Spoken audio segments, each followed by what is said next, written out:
So Ibn Taymiyyah against Greek logicians. So I'm going to continue the previous debate. How Ibn Taymiyyah tried to find a reconciliation of reason and revelation, which in relation to the previous debate of how the akal and nakal, how the revelation and reason were found to in certain cases to contradict, and in the case of those contradictions. So previous people like Imam Razi, they just underscored the need of defending akal in against nakal or revelation. So the how he Ibn Taymiyyah, one important point how he tried to defend his argument was basically he went to just I would not say dismantle. He wanted to go to the roots of that philosophy whose foundations was based on a certain a logical scheme which was inspired by Greek logic. So his aim or his methodology was to somehow critique or and rescue his own understanding of revelation, which was pristine and which was based on primal in consonance with the scriptures. So he wanted to rescue that primal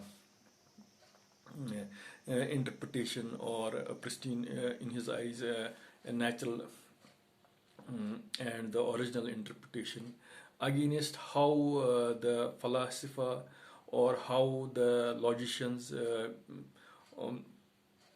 tried to maybe somehow state the problem in the different levels at different stages.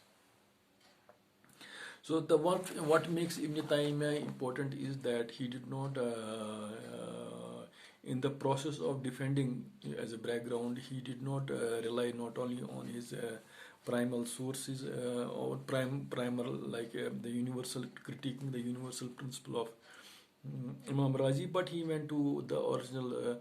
He just swam through all the discourses, available philosophers, which included Ibn Sina and Imam Ghazali and Farabi, and maybe a lot of scholars mentioned and unmentioned, the discourses of the time. But he also went further and even tried to just find what are the roots of, for example, how even Imam Ghazali being very much a part of that Aristotelian or peripatetic school, so where the arguments could be traced to, and trying to basically find loopholes in those very arguments so as to rescue his argument or rescue his thesis of not an apparent contradiction in reason and revelation. So what is commonly maybe misunderstood is that Ibn Taymiyyah wanted to demolish logic or logic, but he's that's a general thing. He did not want to demolish logic for the sake of it. He wanted to say that a certain philosophical inquiry or speculative metaphysics, which was supported by a certain logic, that logic is fallacious enough, and that is the reason that revelation has to be taken back seat when you try to interpret a reason or the reason as understood by people like Imam Razi and a whole lot of theologians. So as such, he was not critiquing logic per se wholesome. He had a problem with certain metaphysics, free speculative metaphysics of philosophers like Ibn Sina and Greek philosophers, but which was standing on certain arguments which had logical foundations, and the logical foundations was that of Aristotelian Aristotelian how he understood how Aristotelian ergon, the simple statements, like a statement is true or it is not true. If A is B is equal to B is equal to C, this means A is equal to C. Law of thing is or it is not. So the simple laws of contradictions, law of excluded middle, and whatever Aristotle as a logician, the sort of premise and the understanding of language and logic. So what is called predicate and what is called premise, and how we can starting from predicate, you can always arrive at the premise is the base or foundation stone of any argument. And when we go, the argument becomes more than there is more than one sentences, or there is more than one statement. What are the rules of reasoning or rules of logic which might apply to how we construct language, and to make language logical, crisp? How Aristotelian logic is very much part of that reasoning, which has ingredients of methodology by which we construct language from Aristotelian logic. And that might be strict and rigid internally in terms of conclusions, but there was certain rule and there was certain method to it, which was very much self-contained. So if there are statements, there is not one statement, there are two statements, or there are maybe as many statements as we can think of. So there can be general rules of reasonings, which, for example, if there is a statement, Socrates is a man, all men are mortal, this means Socrates is mortal. So this is a statement. So two statements, Socrates is a man, all men are mortal. So we infer from this that Socrates is mortal. So you have more than one statement or two statements by which we can infer that you can arrive at a third statement. This third statement, its validity or it's conclusive from the original statement. Maybe what this is syllogistic reasoning, but this syllogistic reasoning was improvised on by Ibn Sina in his Najat, in his deliverance, where he not only extended the syllogistic reason to simple logic and crisp rules, but there were other maybe syllogistic reasonings in modern day understanding of it. Has extended from medieval times to subject called modal logic. So in syllogistic reasoning, there can be many reasonings where the arguments may not only talk to each other in a very linear and fashion, they might also talk in some circular fashion.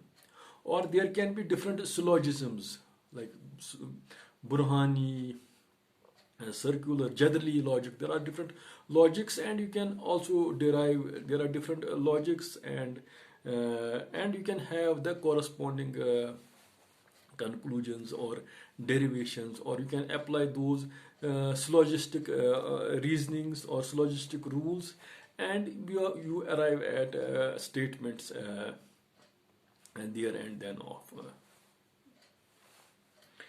So what one important point which I want to emphasize about Ibn Taymiyyah is the main thing where he somehow critiqued. His aim was maybe he being a theologian and jurist, his primal maybe motivation was to rescue revelation from the altered interpretations and a certain form of mysticism which he found deviant, or certain speculative philosophy which was inspired by Greeks or Ibn Sina. So his motivations, personal or whatever motivations may be theological, But what we are interested in this lecture is basically, so in order to just what I should say, respond to the other philosophies, other creeds. So he went on to just basically dissect the foundations of, and it turned out the foundations, the philosophy, the free speculative metaphysics or the philosophy, the foundations had been that of Aristotelian logic or peripetics or the improvised understanding of Aristotelian logic in the writings of Ibn Sina. Maybe Ibn Taymiyyah was also aware of all the literature of this Imam Ghazali, Ibn Sina, Farabi, and Greeks. So he critiques all of them in the varying degrees of understanding. Maybe appreciating some, for example, he may critique philosophers, philosopher, and maybe appreciate some aspects of Ibn Sina while taking some aspects of Imam Ghazali, but not appreciating Ibn Sina to that sense, critiquing Imam Ghazali as compared to his own school of theology and his understanding of logic. So you have to see the different layers by which Taymiyyah tried to defend him, the available material which might be running across centuries, and maybe one important addition is that the way, for example, in our current day understanding of how we understand philosophy, there is an important element of skepticism. There were Stoics, so Greeks, so Muslims translated Aristotle in bulk, while the other philosophers were not known as such direct. So their influences of skeptics, Stoics, and other schools of Greek philosophy might have been indirect. It might have absorbed the elements of Aristotelian philosophy. So Ibn Taymiyyah might be. So it's also very interesting thing, or so how he also responded those very things. He responded to Aristotelian philosophy, but coupled with other indirect influences which might be absorbed the elements of Aristotle. So now I'm coming to the main argument of what Aristotelian, what was the main argument of Ibn Taymiyyah. The main argument of Ibn Taymiyyah was that once you construct a syllogism, so syllogism, for example, I said that the Socrates man, all men are mortal, and so this indicates the Socrates is mortal. So what he wanted to say is that when we construct a syllogism and when we try to apply by the rules of logic, maybe even the rules of logic and mathematics and geometry, somehow they are related. So in the strict understanding of logic or the strict understanding of universal, when we try to take a premise or assumption or presumption of a premise from which we make a derivation thereof, that premise or that statement or the consecutive statement from which we make inference or from which we can have conclusions. So the statement may be a universal, maybe a universal statement, and from that universal statement you can arrive at a particular statement.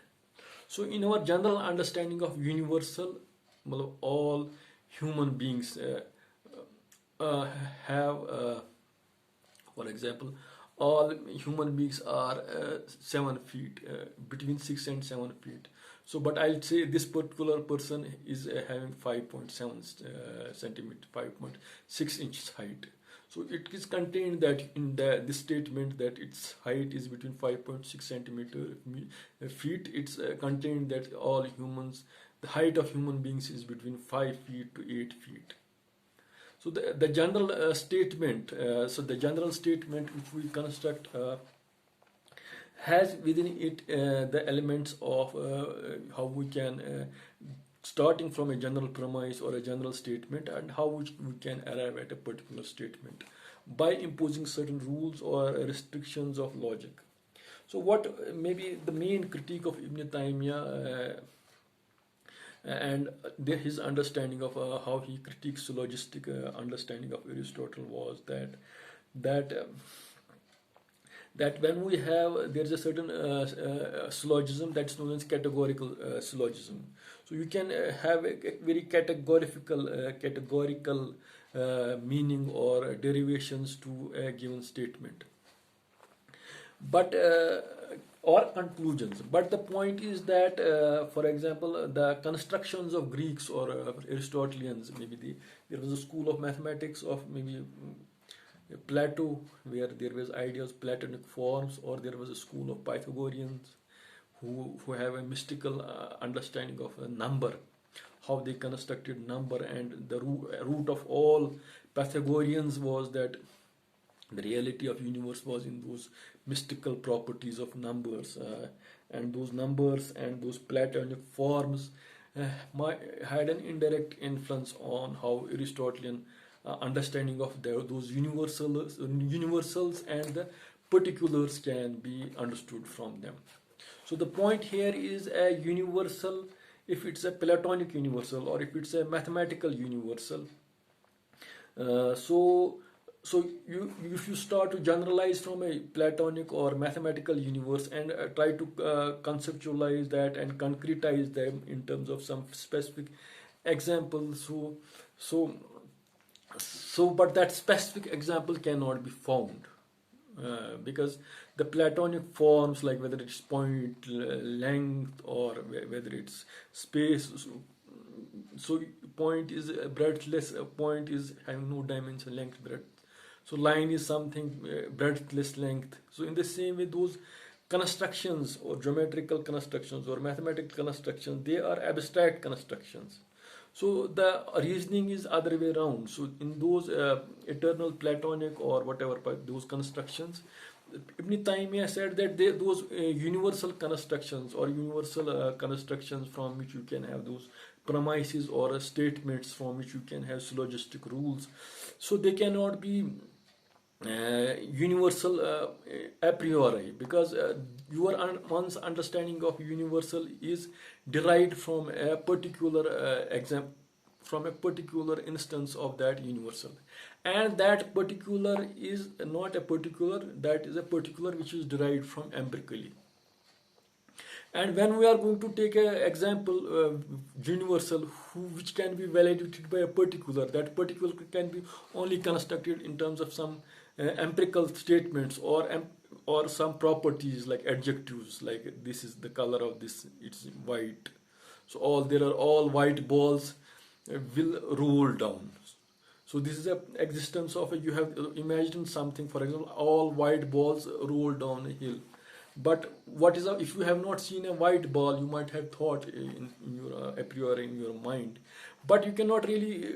The point of Ibn Taymiyyah is that the abstract universals cannot be conceptualized unless and until you have can exemplify them with the particulars which are empirically understood by your hawas.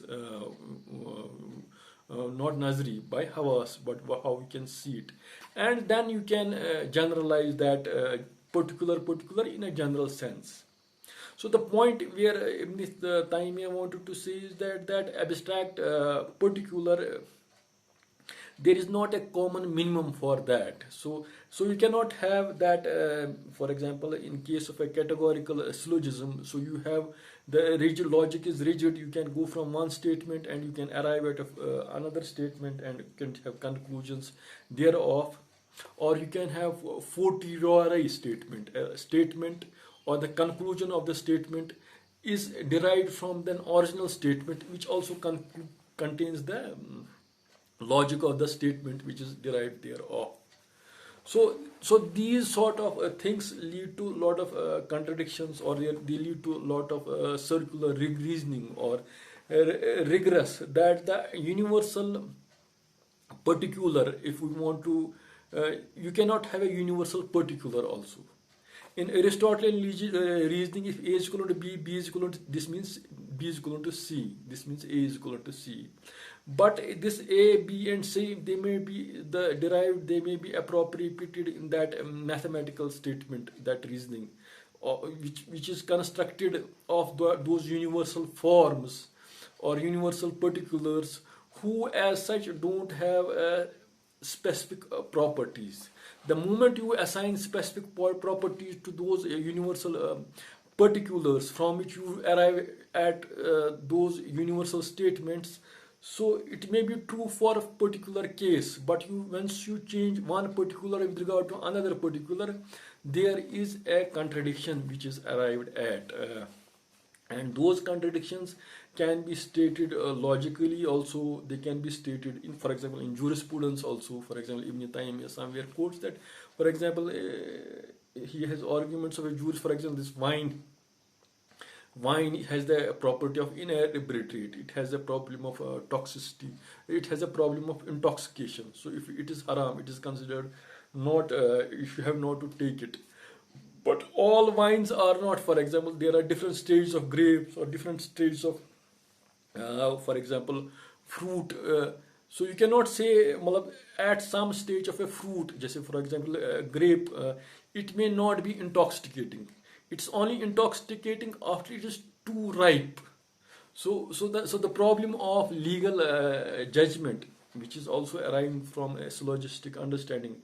So can we have a particular understanding that this grape, these all grapes, can they be considered as forbidden because they have the property of intoxication? But you have to then qualify at what stage that grape is. It's an early grape, it's a ripe grape, or it's post-fermented grape. So these are different qualifications of how we get. So the specific thing is in terms of genre versus particular. Genre and the generic statement or the awsaf of the particular, how we can somehow maybe relate the genericity of the things with the awsaf. Anwa, that's the specific term. The genre and the anwa. So, and the problems thereof. And when we have strict syllogistic rules or renderings, how we can make relations between them and contradictions between them. So what the main point which Ibn Taymiyyah had against Aristotelian is that the abstract universals which are used in the Aristotelian logic or syllogistic understanding, those abstract universals cannot be understood, appreciated, or conceptualized without a particular understanding of particulars, which abstract particulars, which can be derived empirically. And those abstract particulars can vary from one particular to another particular. So there is not a common denominator how we can relate one particular with another particular. If you dissolve the distinction of one particular with regard to another particular, this means it leads to only a strict syllogistic understanding. The moment you just differentiate one particular with another particular, the syllogistic understanding of Aristotelian logic, somehow it leads to a lot of contradictions, and you can somehow appreciate that, or you can try to understand how it in different examples galore you can see it time and again. So this is the general discussion which I just tried to summarize. Now what I am going to do is, so I'll just this is a book by this Wild Halak. So he has the interesting part, introductory part of his introduction. It's a very good, very dense introduction he has written. There are a lot of good and nicely scattered ideas and concepts there. And he has maybe translated also this Arad al-Mantakin, which is maybe a lot of abridged version of Arad al-Mantakin in English. Maybe that's done by Jalaluddin Suyuti. He was also a logician and a jurist, but after the death of Ibn Taymiyyah, post 200 years. So verbatim he has tried to translate Ibn Taymiyyah. without losing that sensibility. He has translated him in a manner by which, without the original abridged version is maybe 32,000 words according to author, and maybe there are a lot of places now the work has been collected, maybe 10 volumes, Aradul Mantiqin, or maybe there are 32,000 words, but the abridged version rather than Mantiqin, they are maybe 8,000 words, 1/4 of it or so. So what he has done, he has the polemics. The Ibn Taymiyyah was not only involved with theology, philosophy, but he has maybe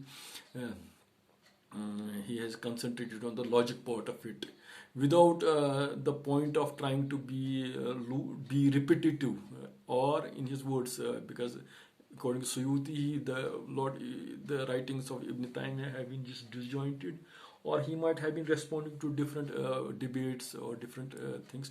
So in order not to be repetitive, he has tried to give this abridged version. So I'll try to read those from these two references. I'll try to see words in paragraphs which I find interesting, and just see and read those sentences and see how he tried to construct and maybe where I find I can just contribute. I'll try to just say something and then I'll end. So for example, he says that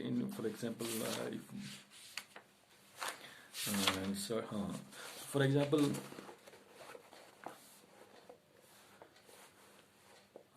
be a lot of things which I've said, maybe it will be repetitive, or I'll expand. There might be some minor points or major points, whatever. So the insistence upon the former validity of categorical syllogism was due to not only conviction of the validity of syllogism in mathematical and geometrical matters, but also its validity when dealing with external existence. His arguments then that in such syllogisms, Ibn Taymiyyah, there is nothing in conclusion that is not already found in the premises, cannot strictly be interpreted as a meaning that a petio principle is involved in these syllogisms, although admittedly. So maybe the categorical syllogisms, if you have arrived at conclusion, there is nothing original to say which has not there been. So you again come to that circular regress. So if you, in the categorical statement, so there is the conclusions is always contained in the original statement. That's it. The original statement. And for example, so in the later world, we find consistent empiricist view to effect that the universal propositions, including mathematical and geometrical universals, are acquired through an empirical observation of particulars. It's Ibn Taymiyyah's thesis that aside from revelation, all human beings' knowledge begins with particulars. So this is also an empiricist understanding, empiricist epistemology. You can say Ibn Taymiyyah was an empiricist, but not in a direct way, in an indirect manner. He was trying to defend something, and in the process of trying to defend something, he just supported something. So he was an empiricist in epistemology also.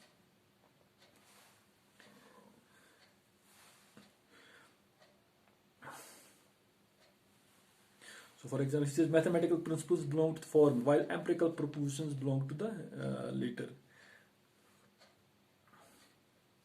So mathematical geometrical principles are irreducible, although the mind initially apprehends them by abstracting them from particulars in the external world. Ibn Taymiyyah seems to have thought that once abstracted, these propositions become virtually axiomatic in mind and are not susceptible to refutation. Unfortunately, however, we find no explanation as to why mathematical universals like empirical propositions become irrefutably, despite the fact that both types of propositions are abstracted from particulars.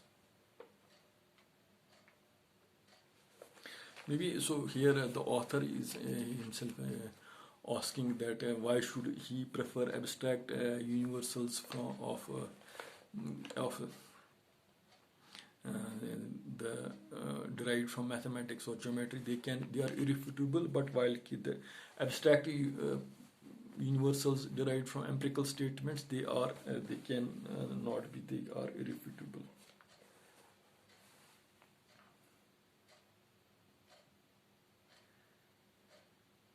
So maybe the in case of Ibn Taymiyyah, his proclivity or his predilections for empirical propositions, universal empirical propositions, which to depend. So for author,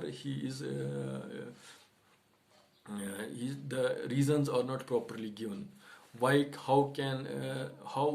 should not we also believe in the veracity of the mathematical or a priori those universals, which can be as much as many valid? But in this Taymiyyah's scheme of writings, the abstract universals derived from empirical statements, they carry more weight. So he could say that he was before the modern day empiricism of Hume and Berkeley, Hume and a British empiricist. He was somehow a precursor to that empiricism.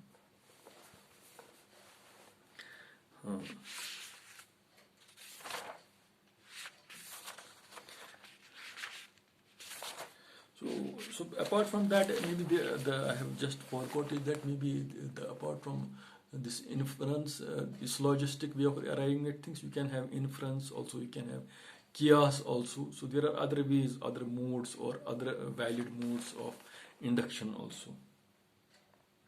And the important point is that Ibn Taymiyyah has tried to differentiate in his writings how chaos and how syllogism of Aristotle, or Qiyasi Burhani, Qiyasi Jadali, so he has classified and categorized.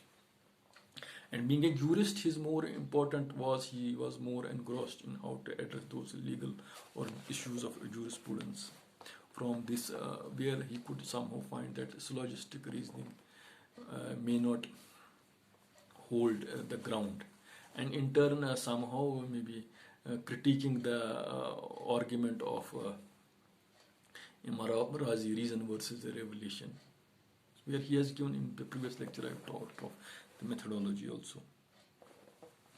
So Ibn Taymiyyah could not have launched his attack without drawing on the earlier polemical writings, which I have said. Means he was influenced by Shiite, mutazalite, Maturidi, and ashriate school, and thus he derived from a wide spectrum of theological schools which stood in balanced opposition to the Hellenic tradition of learning is expected. So maybe he had something more as compared to his own fellow schools, So he had more something to do, more to settle with the Hellenism, Greek Hellenism. And maybe even though he disagreed with the different degrees with Farabi, Ibn Sina, Ibn Rushd, Suharwardi, Baghdadi, Nasir Tusi, and Razi, but he also took a lot of his writings are heavily maybe influenced by them, or there are some things which have been taken from them.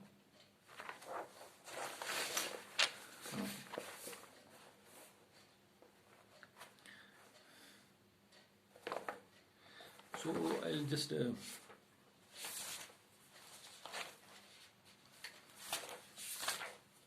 now I'm coming to this, the part of it which I am discussing. For example,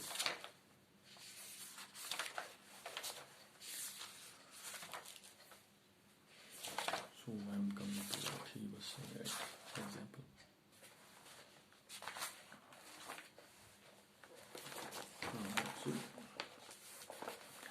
So, for example, they also argue that apodic knowledge does not obtain except by means of demonstration, which is, according to them, the categorical syllogism. In this syllogism, they say the universal affirmative proposition is necessary. Accordingly, they argue that none of the syllogisms which consist of two negative or two particular propositions produce valid conclusions, whether with respect to their forms as categorical, conjunctive, disjunctive, or conditional syllogisms, or with respect to their content as in demonstrative, rhetorical, dialectical, and poetical syllogisms. So we argue that, however, that it's necessary to have a universal proposition, all that which they call demonstration, and then this universal proposition must be known. That is to say that its universality must be known. So in the sort of syllogisms, not only categorical, disjunctive, for example, where the two sentences may be distinct, they don't arrive from a fortiori argument. The fortiori argument, that the starting assumption or statement will contain the incoming thing is already contained in the original statements. So in the different syllogisms, from categorical to disjunctive to demonstrative to rhetorical, maybe Ibn Sina has also characterized in his Najat the Jadaliyati, which is rhetorical or in poetic syllogisms. But the problem of universal propositions is very much a problem there,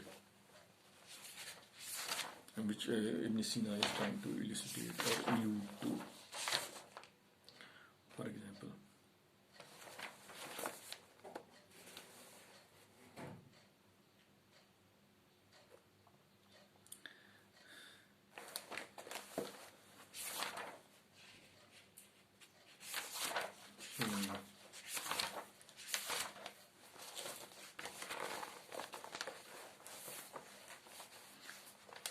okay, here comes the important point of his empirical methodology, where Ibn Sina is somehow placing physics above mathematics. Because why? For example, classifying physics, sciences into physics, mathematics, and metaphysics, and by ranking mathematics above physics and metaphysics above mathematics, logicians have distorted reality. This is what Ibn Sina says. So physics, which is knowledge of bodies existing in the external world, the principles of their movement, their transformation from one state to another, and their disposition, is superior to the mere calculation of abstract number and qualities, abstract quantities and numbers. So the numbers or the points, geometrical constructions, they are without adjective less. They don't have any quality as such. We normally start with quantitative to understanding of things. So, but he is saying that that should be relegated back. So the quantitative, the subject of physics carries something more to it, to empirical. You can take it that it's an part of empirical thing, hawas or what. It's not mere. So physics. So if man were to conceive only of circle, triangle, square, and or abstract numbers, all of them, which is found in Euclid, he would possess no knowledge of existence being in the external world. And this does not lead to perfection of the soul. Had counting bubbles and external quantities, which are bodies, not been required in the knowledge of physics, it would not be considered science. So this overtly he is being biased for he's putting his weight on physics as compared to mathematics. So behind physics is those abstract universals which are constructed from abstract particular universals which are having derived from empirical things. So the abstract universals of empiricals which are arrived at empirical statements, he prefers them against the abstract universals which are taken from Platonic forms or the ideas of mathematics or geometry or a priori constructions of philosophy from Pythagoreans or mathematicians or whatever that philosophy, background philosophy was there, existing there.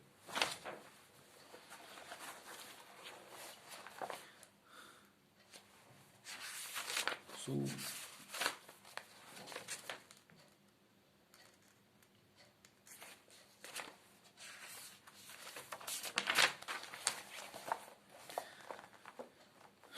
here again he is we'll talk a bit about his theology when he says that prophets resort to a fortiori argument. An argument, the subsequent argument is contained, the validity of the subsequent argument or derivation, it's contained in the contained in the original argument. So the argument has a truth value, or it has a value which claims originality to it in terms of encompassing the meaning of it, of all the subsequent conclusions which are derived from it. It's called fortiori argument. So for him, those are known as ayats or signs. So prophets resort to a fortiori argument. They use neither categorical syllogisms, whose instances are equal, not pure analogy. So this is the point. So for the Lord has no like, and he cannot be subsumed under universal, whose instances are equal. The unblemished perfection affirmed of others is a fortiori of him, and the imperfections from which others are free. So this is it. The arguments of theology or arguments of scripture, they are fortiori rather than syllogistic in their. So here, there he gives his preferences of his how he constructs things, of how his understanding of things, and what are the loopholes of. Maybe he's Ibn Taymiyyah, you cannot understand his logic also, because he was also refuting those creeds of unity of being, unity of existence, wahdatul wujud, wahdatul shuhud. There were debates of Ibn al-Arabi, the being, the quiddity, mahiyya. For example, if the sun rays of the light come from the sun, what are the rays? Are rays sun? But there is a debate, they are coming from sun, but they are not sun. But the other thing, part of the debate is that if they are coming from the sun, what else they are sun? The rays are also sun. So it goes to the larger debate of what are God and his sifat, and how relation of God to the universe, and how there is something called necessary existence. How Ibn Sina tried to appropriate these Greek understanding of things, and how he tried to understand the necessary existence and consequent existence, being of universe with the being of creator, and how it is being, how it somehow informs us the sifat of Allah. So, but Ibn Taymiyyah is also, maybe you can this is not wholly this debate of fortiori and categorical. So this is also maybe partly responding to those very debates. So those very debates are also influenced by this debate of how the logic. In this lecture we are concentrated mainly on logic, but one has not used all the other pictures in this picture also.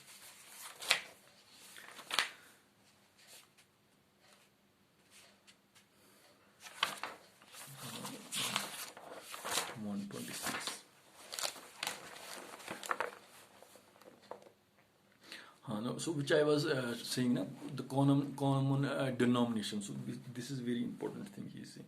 For example, the common denominator is either the cause itself or its indicament. Proving the absence of differences in analogy here means establishing the middle term. One may say A is equal to C and B is equivalent to C, then therefore A is equivalent to B. Here the equivalence is the middle term. Proving the absence of differences represents equivalence. To maintain that only differences between assimilated and the original cases is such and such, and that this difference is irrelevant, is to maintain that assimilated case is equal to the original case, and the judgment of the one is the same as the judgment of the other. So this is the way, the crux of it. The abstract, universal. So if you don't find a common denomination between the two abstract particulars which are derived empirically, so this means, for example, is to maintain that assimilated case is equal to the original cases. So if you dissolve the differences between those two abstracted particulars which construct a universal statement, and those abstracted particulars are derived empirically, if you dissolve that distinction or denomination, so they cease to be. For example, apples are oranges and oranges are then apples, for example.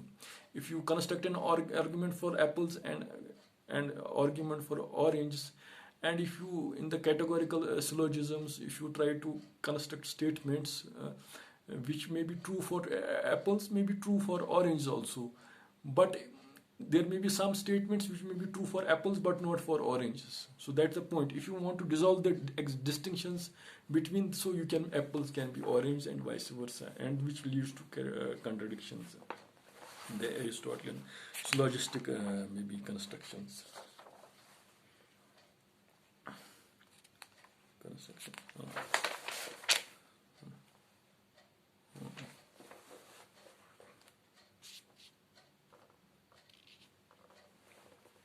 So, for example, he appreciates Aristotle in other ways. For example, in metaphysics, Aristotle and his followers are far more ignorant than Jews and Christians. In physics, most of his doctrines are good, and logic, his doctrines are better than metaphysics. Maybe apart from the way he just, to different degrees, he is appreciative of his fellow theologians and critiques them. Also, maybe he is also not totally critical of Aristotle. He feels that in metaphysics, maybe Jews and Christians are better than him. In physics, his doctrines he appreciates, but in logic, his doctrines are better than those metaphysics. So he's not totally also rejecting Aristotle in logic. He's trying to pinpoint who holds where, to basically validate his original argument that reason is not to be put ahead of revelation. He wants to dismantle that argument of Imam Razi.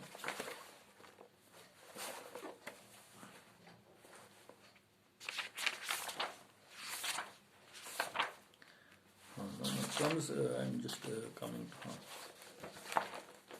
So now Ibn Taymiyyah said the philosophers who uphold demonstrative logic, which Aristotle devised, and physics and metaphysics, which is associated with it, are not a unified group. They are of different persuasions, and God alone can enumerate the disagreements and divisions.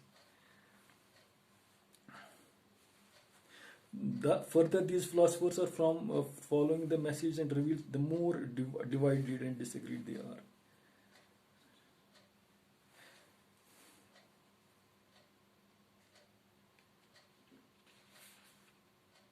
So maybe he is trying to say that they are within the camp of philosophers and skeptics and those schools.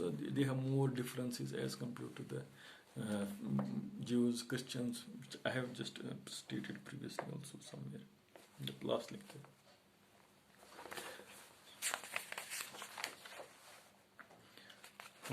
Now, another important point is, for example, the claim of logicians and their followers that certitude obtained through categorical syllogisms and not through analogies entirely false. It's a claim made by those who cannot conceive the true nature of two inferences. One may know through revealed text that all intoxicants are forbidden, as have been established in sound traditions. Since in this case no categorical syllogism or any other inferences can be doomed to result in judgment. Indeed, a judgment hukum may be known without an inference. Therefore, the doctrine, the judgmental knowledge, ilm tasdiki, can be attained only by logical syllogism, is false, as has been previously shown.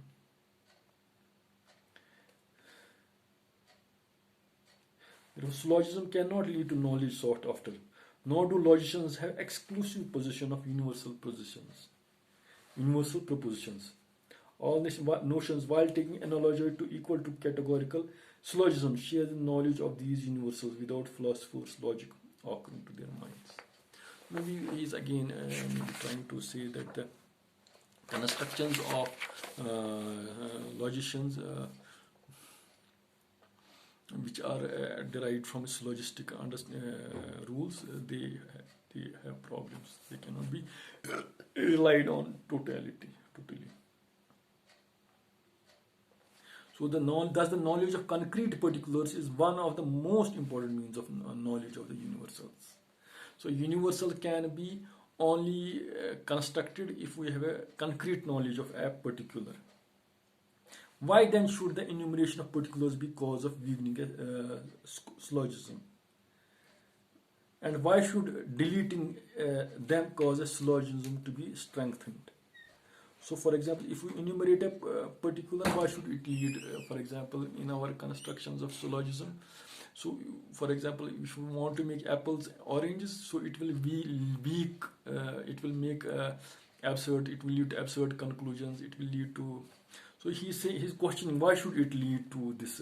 It's a way of trying to formulate an argument. So why should it lead to? If syllogism is really a strong way of reasoning, why should it lead to weakening?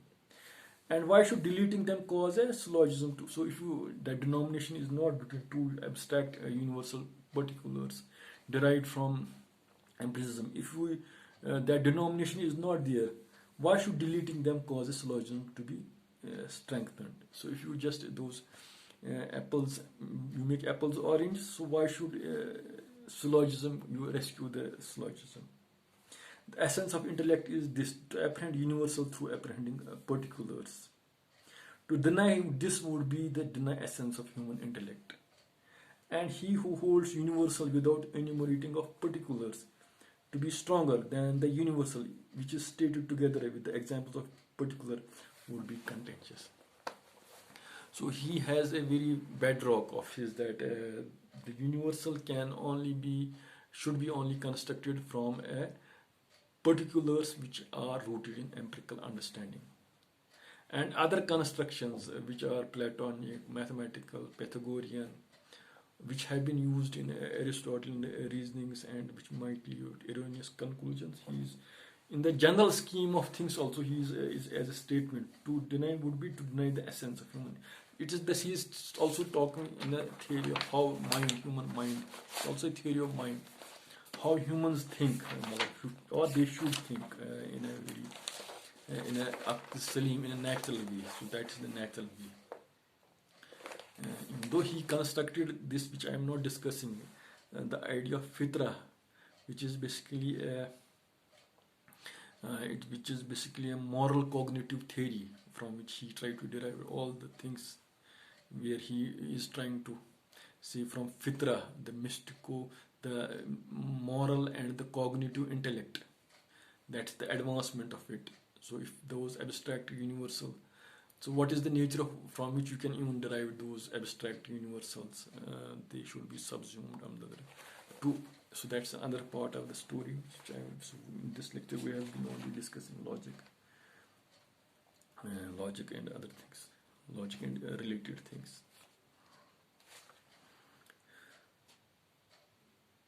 So now I'm coming to at the end. I'll just make some. For example, before most of the rational, natural, and astronomical falkia, for example, to validate it, that abstract particulars should be arrived from things. So he is getting arguments from, for example, most of the rational, natural, and astronomical science, ulumi falkia, and such as ulumi hayya, belong to experimental matters, and these are not subject to the demonstrative proof of Aristotelian logic. So demonstrative proof, he has that self-evident truths of Euclidean geometry or demonstrative proofs. So, but he is having something, he's not. So we should prefer these natural, rational, and astronomical sciences. Their intuition is derived from experimental matters.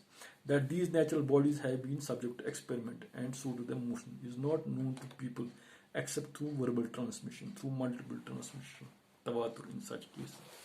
So this is it. So now I am coming to his the last part of it.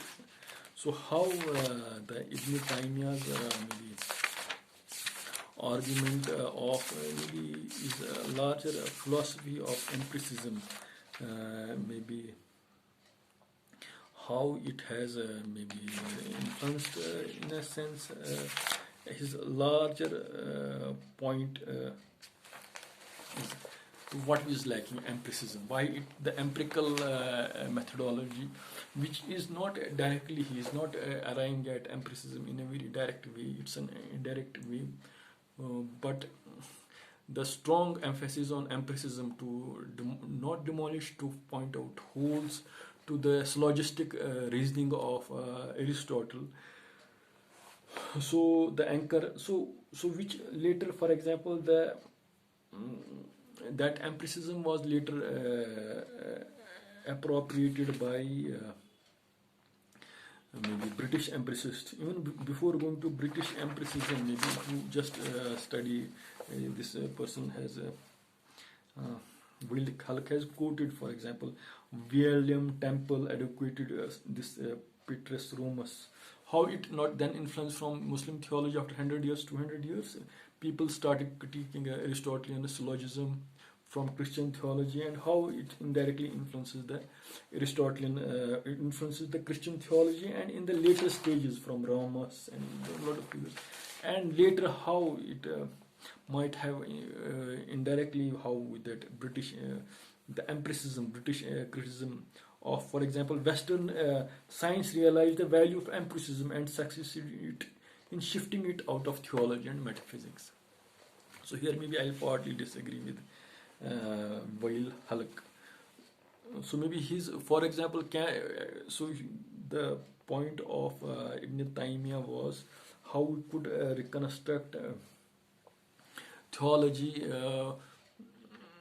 how would construct a sort of theology which is not based purely on the speculative metaphysics physics of Greeks or and whose foundations or philosophical logic whose foundation was on logic, a peculiar constructions of logic derived from the validity of syllogistic understanding of Aristotle. So in the process, how he dismantled that, how he arrived, how he critiqued it, that using empiricism as a tool, empirical particulars cannot be constructed, empirical, the universals cannot be constructed without an particular understanding of empirical particulars, and having strong faith in empiricism. But that empiricism of Taymiyyah is not the empiricism of modern empiricism, which in Chile, for example, the empiricism exemplified transformation from empirical theology and metaphysics of Ockman, Berkeley, and Berkeley to modern secular emphasis of IR. Maybe you can also include here Bertrand Russell, Hume, maybe Locke. So the empiricism of Ibn Taymiyyah had significant influences later, and why did Muslims not, or why did not this take on from empiricism? Maybe it's another part of the study, or it may be another study. And why that empiricism, which was initially starting from theology and metaphysics, why it shifted to a secular empiricism, or empiricism devoid of any theological roots, or empiricism which was more inclined for, which later led to positivism, logical positivism, or empiricism a la Bertrand Russell, or the way 20th century physics or theoretical physics or general philosophy. So of IR, maybe, and whole school is there, maybe in Thomas, when it arrived from Russell to maybe linguistic. So how that is there, the evolution of theological empiricism to maybe the empiricism of Bacon, Berkeley, to the modern day empiricism of Hume, Russell, and these IR. So it's a big journey. So, but why can we reconstruct that Ibn Taymiyyah's empiricism and without having the atheistic, agnostic, or secular roots, the elements? Can we detach those elements? Can we have Taymiyan empiricism, which is very much embedded into the debate of the akal and faham, akal and ilm, and akal and wahi, they are not exclusive to each other. Can we reconstruct it to our times, or the secular empiricism has really won over a debate? So it's a very good and very interesting point of the debate, which will maybe which one should say that it might be, in a sense, you have to reconstruct the whole.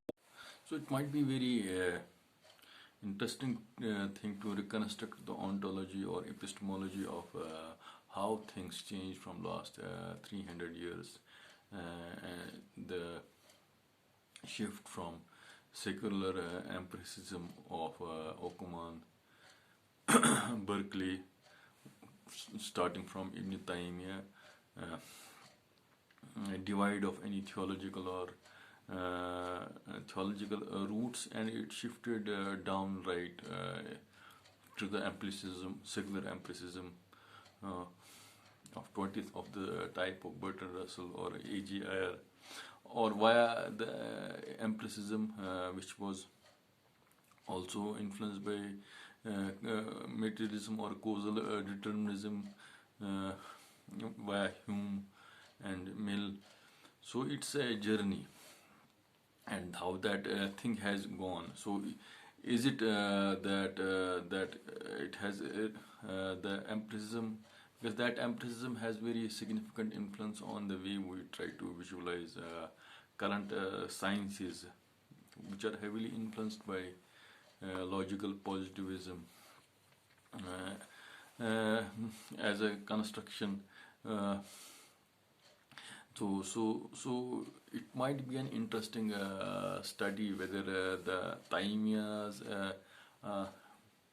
or empiricism, can we reconstruct a debate which is can we construct as empiricism which might not have secular, or which might not be positivistic in its